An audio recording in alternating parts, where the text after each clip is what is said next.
આજે આપણે દાળ ઢોકળી બનાવવાની છે. દાળ ઢોકળી બનાવવા માટે એક ડોયો ભરીને દાળ લીધી છે અને કુકરમાં આટલું પાણી મૂક્યું છે ગરમ થવા માટે. પાણી ગરમ થઈ જાય એટલે આ દાળને ગરમ પાણીથી ધોઈ નાખવાની છે. ગરમ પાણીથી ધોઈએ એટલે એની ચીકાશ જતી રહેશે. ગરમ થઈ ગયું છે. હવે આ દાળમાં થોડુંક ગરમ પાણી નાખી અને ધોઈ નાખશું. અમે 2 ડોયા પાણી નાખ્યું છે. હલાવી નાખવાનું, હાથ નાખવાનું ને ગરમ છે. પછી આ પાણીને પાછું કાઢી નાખવાનું. આ પાણી કાઢી નાખ્યું છે. હવે બીજી વાર પાણી નાખશું. પાણી થોડું કાંધણ માટે વધારે જ મૂકવાનું, એટલે ધોવા માટે કામ આવે. આ 2 પાણીએ ધોઈ આ પાણી કાઢી અને પછી આને કુકરમાં ઓરી દેવાનું છે. આ દાળ ઓરી દીધી છે. હવે આમાં ઉપર જે ફીણ નીકળે છે એને પહેલાં કાઢી લેવાના છે બહાર, અને પછી એમાં થોડી હળદર અને મીઠું નાખવાનું છે. ઉપરથી આ ડોયો અથવા તો ચમચા વડે આવી રીતે આ ફીણ વળે છે એ કાઢી લેવાની,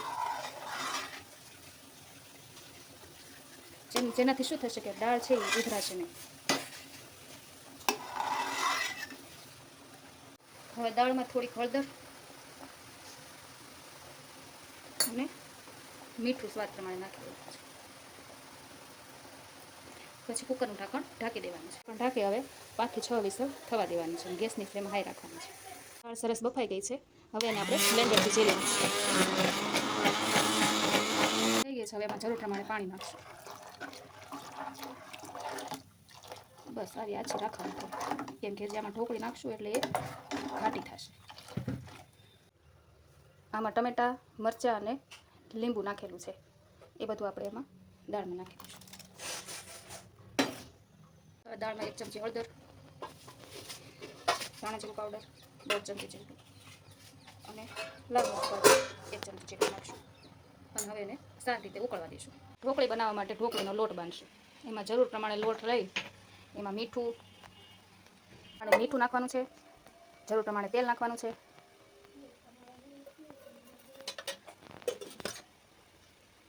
ધાણા જીરું, હળદર, લાલ મરચું પાવડર, થોડીક હિંગ, થોડો ગરમ મસાલો અને આખા જીરાને થોડું હાથમાં મસળી અને નાખવાનું છે. બસ હવે બધાને વ્યવસ્થિત મિક્સ કરી દેવું.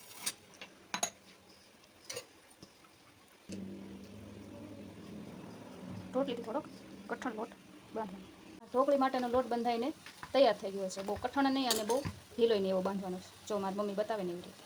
બસ હવે એને ઢાંકીને થોડી વાર રેસ્ટ આપી દેવાનો છે. જે ઢોકળી માટેનો લોટ બાંધ્યો તો એમાંથી એક લૂ લઈ લેવાનું છે અને એની બહુ પાતળી નહીં અને બહુ જાડી નહીં એવી રોટલી બનાવવાની છે.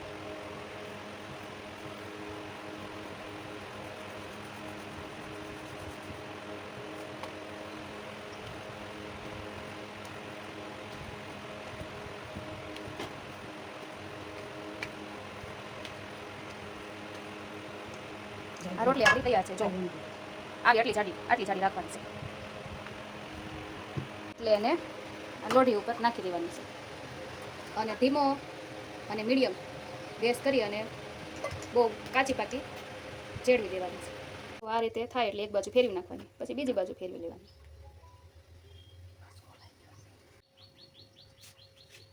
બસ આવી થાય એટલે હવે એને લઈ લેવાની છે, એક ડીશમાં મૂકી દેવાની. અમારી મમ્મીએ જો ઘણી બધી બનાવી નાખી છે. હવે આ રોટલી તૈયાર થઈ ગઈ છે. એના પિઝા કટરની મદદથી નાના નાના ચોરસ કટકા કરી દઈશું. પિઝા કટરથી કરવાથી સરસ કટકા થાય છે. છરીથી કરશો તો રોટલી ભેગી થતી જાય છે. એટલે આ પિઝા કટરની મદદથી આવી રીતે ચોરસ કટકા કરી દેવા. આ દાળમાં એક ઉભરો આવી ગયો છે. હવે આપણે એમાં કટ કરેલી ઢોકળી નાખી દઈશું. આ ઢોકળી છે એ શેકેલી છે થોડી ઘણી, એટલે એ એકબીજા સાથે ચોંટશે નહીં. ડાયરેક્ટ કાચી તમે નાખો તો એક ઢોકળી નાખવાની, એક સાથે નાખવાની નહીં. હવે આને વ્યવસ્થિત હલાવી દઈશું અને થોડી વાર ઉકળવા દઈશું. થોડું એમાં આદું છીણીને નાખી દેવાનું છે એટલે ટેસ્ટ સરસ આવે છે. હવે થોડું એમાં ગોળ નાખશું એટલે દાળ ઢોકળી છે ખાટી મીઠી સરસ થશે. તમને વધારે ગળી ભાવતી હોય તો વધારે ગોળ નાખવાનો. અમને મીડિયમ ગળી ભાવે છે એટલે ઓછો ગોળ નાખ્યો છે. ઢોકળીના વઘાર માટે તેલ મૂક્યું છે. તેલ આવી જાય એટલે એમાં રાઈ નાખવાની છે. ગેસ ધીમો કરી દેવાનો. એવું લાગે તો ગેસ થોડી વાર બંધ કરી દેવાનો. રાઈ ફૂટે એટલે એમાં જીરું નાખવાનું છે. રાઈ અને જીરું બંને થોડું ચડિયાતું નાખવાનું છે. પછી થોડીક હિંગ. તમારી પાસે મીઠો લીમડો હોય તો મીઠો લીમડો નાખો. અત્યારે મારી પાસે નથી એટલે હું લાલ મરચાં, તમાલપત્ર, 2 લવિંગ અને 2 તજના ટુકડા નાખું છું. હવે આને થોડી વાર થવા દેવો અને થોડું 1 ચમચી જેટલું લાલ મરચું નાખો. આનાથી દાળ ઢોકળીનો કલર સરસ આવે છે. હવે એમાં જે દાળ ઢોકળી બનાવી છે એમાંથી એક ડોયો કરી અને આમાં નાખીએ. હવે આજે વઘાર થઈ ગયો છે અને દાળ ઢોકળીવાળા કુકરમાં નાખી દેવી.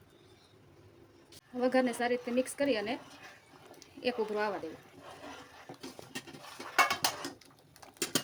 જો થઈ ગઈ ને ઘાટી, પહેલાં કેટલી આછી હતી, હવે ઘાટી થઈ ગઈ છે. હવે આ દાળ ઢોકળી આપણી તૈયાર છે.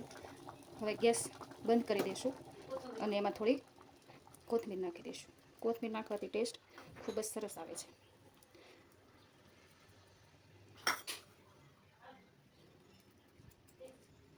બનીને તૈયાર થઈ ગઈ છે.